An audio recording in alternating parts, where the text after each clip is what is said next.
ये assistant engineer Pakistan railway का ये बंगला है नारोवाल में, यानी कि वो यहाँ रहते हैं। ये पूरा बंगला उनको दिया गया है। रेलवे जो है ना, उसका सारा सेटअप अंग्रेज़ के दौर का है, यानी कि अंग्रेज़ जब यहाँ आया था तो उसने रेलवे का सारा सेटअप हमें डाल के दिया था, और ये तमाम लाइनें बिछा के। फिर रेलवे के जो ऑफिसर होते थे ना, मोस्टली वो ब्रिटिश होते थे, क्योंकि ब्रिटिश रेलवेज के अंदर से ये लोग आए थे, तो ये लोग वहाँ ब्रिटिश ऑफिसर होते थे, उनके लिए बड़े बंगलों का बंदोबस्त किया जाता। साथ उस वक्त आबादी कम थी, तो इतने इतने बड़े बंगले रखे जाते थे। लेकिन अफसोस की बात यह है, जिस तरह मैंने अभी आपको दिखाया कि वो हाथ वाला फ़ोन गोरा साहब का हमने रखा हुआ है, क्योंकि उनकी याद में रखा हुआ है। हमें इतना अपने मालिक से प्यार है कि भाई वो हमारा आका था, उसने हमें यहाँ पर रखा हुआ था, हम उसके गुलाम थे। तो उनके जाने के बाद, हमारे जो है ना मास्टर्स के जाने के बाद, ये हमारा फ़ोन जो उनसे है वो यहीं पे रह गया, और उनका बंगला भी हमने रख लिया। अब यहाँ पर पहले गोरा साहब रहते थे, अब ब्राउन साहब रहते हैं। तो ब्राउन साहब का घर, क्योंकि ये दरवाज़ा खुला था, तो मैं सिर्फ आपको बाहर से दिखाता हूँ कि घर है तो प्राइवेसी है, मैं नहीं दिखाऊंगा। लेकिन आपको रकबा दिखाऊंगा, जिससे आपको एक छोटा सा आइडिया हो जाएगा कि ये सब इंजीनियर का घर है। और लाहौर शहर के अंदर जहाँ रेलवे की जगह है, वहाँ बेचारे जो दर्जा चाह हरम के मुलाजिम है ना, जिनका मैं आपको घर पहले भी दिखा चुका हूँ, वो क्वार्टर्स में रहते हैं, एक एक कमरे का, दो दो कमरे क्वार्टर्स। और ये वो क्वार्टर्स थे जहाँ पर हिंदुस्तानी रहा करते थे, यानी कि जिनको शूदर क्लास कहते हैं ना, दर्जा चाह हरम के लोग, वो रहा करते थे। ये उनकी औकात थी कि जो बड़े ज़खीर के लोग थे, सब कॉन्टिनेंट के लोग थे, वो उन क्वार्टर में रहते थे। और एक बंदा इस तरह के बंगलों में रहता था। और वहाँ लाहौर में भी मेयो गार्डन्स के अंदर, जहाँ रेलवे की प्रॉपर्टीज़ हैं, ये एक सब इंजीनियर घर है। वहाँ तो बड़े बड़े अफसरान के घर थे, जो बड़े बड़े गोरा साहब वहाँ रहते थे। आज उन बड़े बड़े घरों में, यानी 8-8 9-9 कनाल के वो घर हैं, उनसे भी बड़े होंगे या छोटे होंगे, लेकिन कनालों पे मुहित हैं, जिनके अंदर मुलाजमीन ही मुलाजमीन है, उनकी फोर्स है। और वहाँ गोरा साहब नहीं, ब्राउन साहब रहते हैं। और रेलवे की हालत आपने देख ली है, तो उनके घरों की हालत मैं आपको दिखाता हूँ। सिर्फ रकबा चेक कीजिएगा, आ जाए।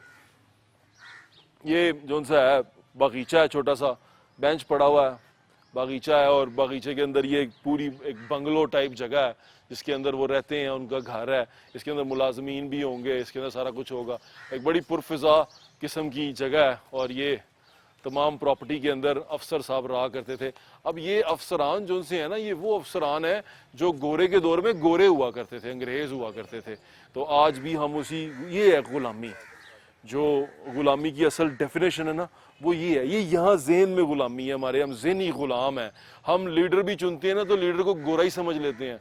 हमने गोरा समझ के लीडर पाल लिया। हमने कहा जी ये लीडर जो उनसे है, ये अंग्रेज़ों की तरह बात करता है, अंग्रेज़ रहता है, उसके पीछे पीछे चल पड़े। आज भी हम वही अपना मास्टर ढूंढ रहे हैं, उसी के पीछे दौड़ लगाते जा रहे हैं।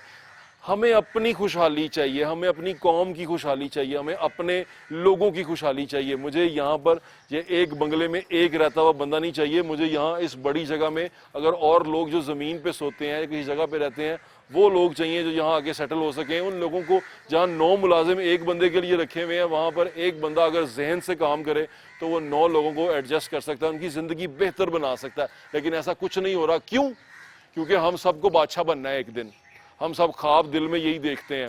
और ये जो है ना फैंटेसीज जिसके अंदर हम जिंदा रहते हैं, आजकल वो जो मोबाइल एप्लीकेशंस हैं, उसके ऊपर स्लो मोशन में चलता हुआ बंदा आता है और उसके पीछे एक अजीब सा गाना लगाते हैं जिससे मोटिवेशन मिलती है और उसको लीडर समझ बैठते हैं। वो बंदा जो उनसे ऐनक पहन के पाँव पे पाँव रख के बैठा होता है और उसके पीछे एक गाना चल रहा होता है बहुत बड़ा, हम समझ बैठते हैं यही लीडर है, इसी ने हमें सारा कुछ देना है और यही जो उनसा है हमारा निजात दहिंदा है। ये अपने दिल से निकालें। हीरो परस्ती, शख्सियत परस्ती और मास्टर्स के पीछे दौड़ना छोड़ दें। अगर आप चाहते हैं कि मुल्क तरक्की करे तो इस चीज़ से निकलें। अशराफिया जो सी है वो कभी भी गरीब आदमी को ऊपर आता हुआ नहीं देख सकती। अशराफिया का ये प्रॉब्लम अब से नहीं है, शुरू से है। जिस तरह ये अफसरान के लिए बड़े बंगले और दर्जा चहारम के लिए छोटे छोटे क्वार्टर है ना रेलवे के, यही सिस्टम हमने अपने मुल्क में लागू कर दिया है कि बंगले जो से हैं वो सिर्फ पोर्श इलाकों में हैं, बड़ी हाउसिंग सोसाइटीज़ में हैं, और हमारे जैसे गरीब जो से हैं वो किसी कच्ची आबादी में 5 मरले 6 मरले के घर में रहते हैं और वो तरक्की कर नहीं पाते।